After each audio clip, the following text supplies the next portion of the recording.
If you're watching this, you're probably looking into starting a business. I'm assuming that you're a very clever person, so let me ask you a question before we begin. What is the problem with reselling brand new items? Take a minute to think about this, pause the video and leave me a comment before I leave the answer, because I'm about to tell you what it is. So what do you think it could be? Well, I'm going to tell you what the problem is right now. The problem is competition. Let me tell you what I mean by that. If I'm selling used items, I'm always going to be in a good state because each used item is different. Let's say this watch that I picked up from a shop the other day, which is, a simple chronograph watch. This item is new. I'm going to talk about items like this one specifically in a bit. But let's say I picked up this secondhand. The next guy might have the exact same watch. He might have that listed on eBay. It's the same item, but there's one thing that's definitely going to be different. Condition. His might be like new, mine might be used. His might be used, mine might be, full tags and everything on it. That's going to affect the value and the sellability because some people are out here trying to get a bargain on a second-hand watch. They're going to be happy to buy the second-hand version. Some people are out here trying to buy a new watch and they're going to want the new version. So it's very interesting because on second-hand items, you have that kind of quality control which affects why people buy, because 100 people can have the same item listed, but there's always going to be discrepancies in quality. When it comes to new items though, that's not really the case. Because let's say, a simple watch here, and that's one of the reasons why I don't show much of my stock on screen. Because, stock is something which most people can get their hands on. And it's a case when selling new things of who can get the best price. That's really going to affect the seller rating and how sellers make things work. So let's say that I have a watch that I've got here for, let's say, £40. Let's say I source this item for £20 from China, and I sell it for £40. That's not bad. Account for eBay fees and everything, I might get like £12 to £15 profit off the top of my head. That is not bad. The trouble is the next guy's going to come in possibly. He's going to find the same watch from the same supplier or even a better supplier where he gets the watch for £15, £17. He's going to now sell that watch for £35 or even £25.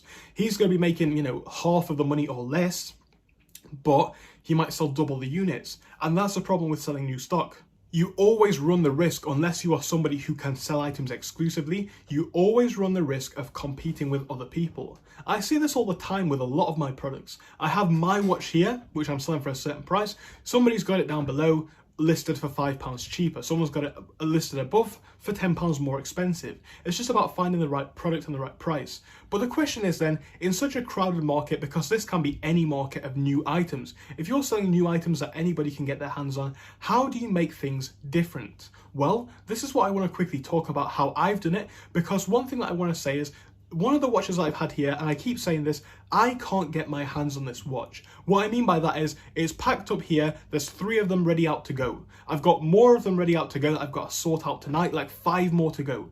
This item is not the cheapest of its kind on eBay. It's actually one of the most expensive. But I've sold this item 90 times, and I continue to sell it, and probably will continue to sell it hundreds more times than any of the other cheaper listings. And there are many reasons for that. So before we talk about what I mean by this, let's talk about why people buy from sellers like me who might be a little bit more expensive but offer the same product. I think there are ways that you can make a more expensive product still work. Let's say that somebody else has a product for £25, I would sell it for £35. That is obviously a bit of an increase in price, but you've got to ask, why will the customer see this as worthy? Well, if you're using stock photos, which I'd imagine many people are with new products, the photos aren't going to be the differentiator. The title might be the differentiator, and the item specifics might be the differentiator. But what else? What will really make that difference for the buyer? If you ask me, it comes down to customer service. And what I mean by this is not exclusively the fact that this person has got 5 stars on eBay or Amazon. That's not what I mean. What I mean is, can this person provide me a good product at a decent price with a high chance of reliability of it coming and not being faulty? And can they also do this quickly? That's one thing that I can do that many of my competitors will not do in many categories. I think many people on eBay simply just use the platform to dropship, and that's fine. I don't have anything against that. But when you're somebody like me who has several items in stock, I will always, in my opinion, have a significant advantage over many dropshippers. Admittedly, there is a disadvantage. If items don't sell, I've got to shift them. If they don't sell in dropshipping, I just delete them from the store, delete them from my import list or whatever, and they're gone. These items I have to shift. But one of the things is, when an item is selling very, very well, I can now just take that item and I can buy it in. Especially if I was a dropshipper, that's what I would do. But I take the items, I buy them in bulk. So if I know someone's going to sell like 2 times a day, let's say, I'm going to buy 10, 15 of these watches in, and I'm going to then offer first class postage or second class postage or some sort of premium delivery service where it's going to come in a day or 2 days or 3 days. That's something that a dropshipper can almost never do. Oftentimes they're outsourcing to China, shipping items directly from there. I send items out from England, so to English buyers or UK buyers or even European buyers, my times are going to be a lot quicker than what they are going to be from places like China, and that's a significant advantage I can offer, even though my items are at a higher price. Again, with that also brings a lot more positive feedback, and it also allows for a lot more quality control. So let's say that I have an item here and you have the same item. I have it in my house or in my warehouse, obviously in my house in this instance, but you have it on, I don't know, let's say Alibaba. You can't control the quality. Every single item that I send out from my house, I check. I know what it looks like. I've opened it up. Has this watch got a cracked screen? No. Are the hands moving? Yes. Is it going to get sent back as faulty? Well, it could, but I assume no. High chance it's not. And also I have the availability to add things in like thank you cards, custom branding for my store, all of these things which give a better customer service. I think all of these things help customers to feel more at home and more likely to give positive feedback. And again, that also adds to validity. And I think when you're on a roll with this, you're just going to keep going. Because like I keep saying, if I've got items that I've sold, 50 times, 80 times, 90 times, 110 times, it doesn't matter if your item is, half the price, really. Like, some people will buy it if they're, cheap, and I'm not going to hate on people for looking for the best deal, more power to you. But a lot of people are going to say, this guy's got almost 100% positive feedback.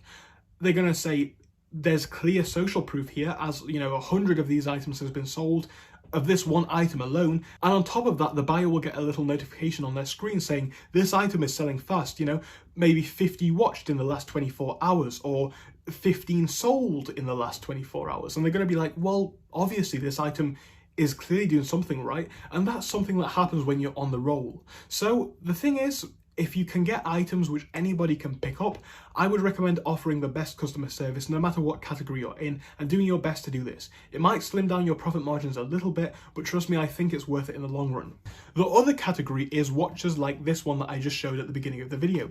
It's a perfectly decent brand new watch. Again, it's a brand new product, but I'm not really worried about being competed with that one. Let's put it back.